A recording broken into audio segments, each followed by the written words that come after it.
अच्छा, कभी सोचा है कि देश के सारे कानून आखिर बनते कहाँ हैं? और वो बजट जो हम सबकी जिंदगी पर सीधा असर डालता है, उसे पास कौन करता है?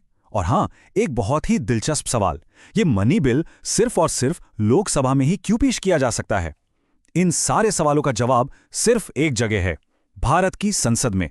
तो चलिए आज इन्हीं सारे सवालों की तह तक चलते हैं। हम भारतीय संसद को समझेंगे, लेकिन किसी किताब की तरह नहीं, बल्कि एक बिल्कुल ही नए और मजेदार तरीके से।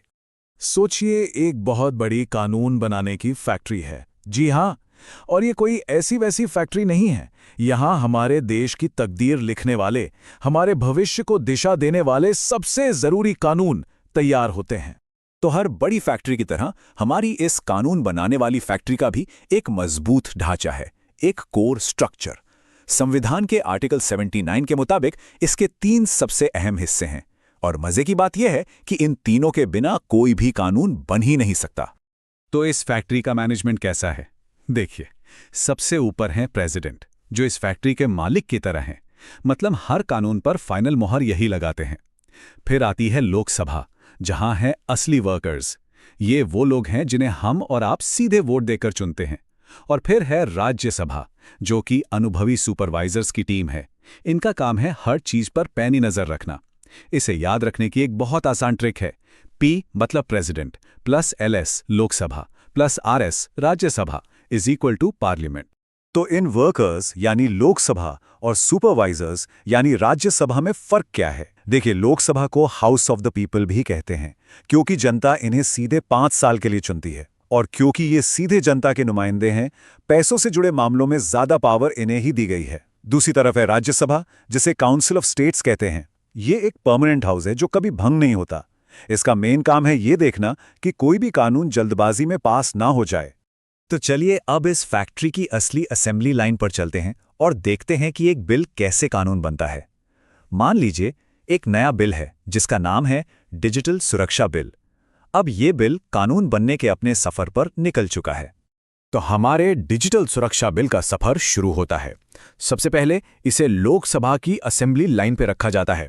यहाँ हमारे वर्कर्स यानी MPs इस पर खूब बहस करते हैं और फिर होती है वोटिंग।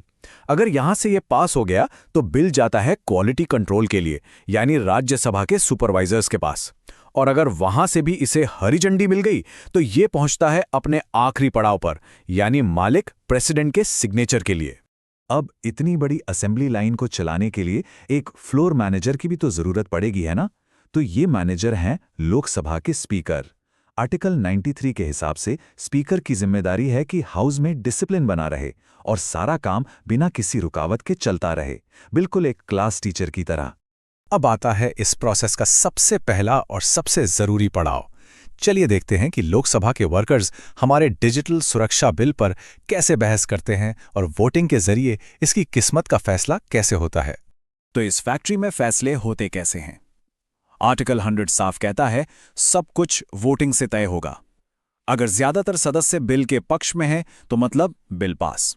सिंपल सा नियम है जिसे याद रखना है, majority is equal to power. Lok Sabha से पास होने के बाद हमारा बिल अब क्वालिटी कंट्रोल के लिए ऊपर भेजा जाता है, मतलब राज्यसभा के सुपरवाइजर्स के पास, जो इसकी एक एक बात की बारीकी से जांच करेंगे। लेकिन रुकिए, इस नॉर्मल प्रोसेस में एक बहुत बड़ा ट्विस्ट है, और वो है धन विधेयक यानी मनी बिल। ये एक स्पेशल केस है जिसके लिए एक अलग और ज्यादा तेज रास्ता बनाया गया है। मनी बिल के मामले में पावर का तराजू पूरी तरह से लोकसभा की तरफ झुका होता है। ऐसा क्यों? क्योंकि लोकसभा सीधे जनता द्वारा चुनी जाती है और पैसों से जुड़े मामलों पर आखिरी फैसला लेने का हक जनता के इन्हीं प्रतिनिधियों को दिया गया है। राज्यसभा इसे खारिज नहीं कर सकती, वो सिर्फ सुझाव दे सकती है। और ये 14 दिन का नियम सब कुछ साफ कर देता है। राज्यसभा को मनी बिल सिर्फ 14 दिनों के अंदर अपनी सिफारिशों के साथ लौटाना ही होता है। अगर वो ऐसा नहीं करते तो बिल को दोनों सदनों से पास मान लिया जाता है। तो सुपर ट्रिक क्या है? Money is equal to Lok Sabha king. दोनों सदनों से पास होने के बाद बिल अब अपने फाइनल और सबसे जरूरी स्टेज पर पहुंचता है। ये फैक्ट्री के मालिक यानी प्रेसिडेंट की डेस्क पर आखिरी मंजूरी के लिए आता है। और यही है आर्टिकल 111 का निचोड़। प्रेसिडेंट के साइन के बिना महीनों की मेहनत, सारी बहस, सारी वोटिंग सब अधूरी है। बस एक सिग्नेचर और एक साधारण सा बिल एक ताकतवर कानून में बदल जाता है। चलिए, अब बारी है एक सुपर क्विक रिवीजन की, खासतौर पर कॉम्पिटिटिव एग्जाम्स की तैयारी करने वालों के लिए। इसे आप इस फैक्ट्री का ऑपरेशन मैनुअल समझ सकते हैं, जो आपको सब कुछ एक बार में याद दिला देगा। तो पूरी कहानी का सार क्या है? फैक्ट्री है हमारी संसद। इसका स्ट्रक्चर है प्रेसिडेंट, लोकसभा और राज्यसभा। सबसे पावरफुल वर्कर्स हैं लोकसभा, परमानेंट सुपरवाइजर्स हैं राज्यसभा, फ्लोर मैनेजर हैं स्पीकर। फैसले होते हैं वोटिंग से और फाइनल स्टैंप लगता है प्रेसिडेंट का। और ये रही वो सुपर मेमोरी ट्रिक। इन आर्टिकल्स को उनके काम से जोड़कर याद रखिए। 79 मतलब संसद का स्ट्रक्चर, 80 है राज्यसभा, 81 है लोकसभा, 83 में है इनका ड्यूरेशन, 93 में आते हैं स्पीकर, 100 नंबर पर होती है वोटिंग, 110 है सबसे इंपॉर्टेंट मनी बिल और 111 पर लगता है फाइनल सिग्नेचर। अगर आप एग्जाम की तैयारी कर रहे हैं तो इन आर्टिकल्स पर खास ध्यान दीजिए। सवाल अक्सर यहीं से बनते हैं। संसद का ढांचा आर्टिकल 79, लोकसभा की अवधि आर्टिकल 83, स्पीकर का रोल आर्टिकल 93, वोटिंग की प्रक्रिया आर्टिकल 100 और हां, सबसे ज्यादा पूछा जाने वाला मनी बिल की परिभाषा आर्टिकल 110 और प्रेसिडेंट की सहमति आर्टिकल 111।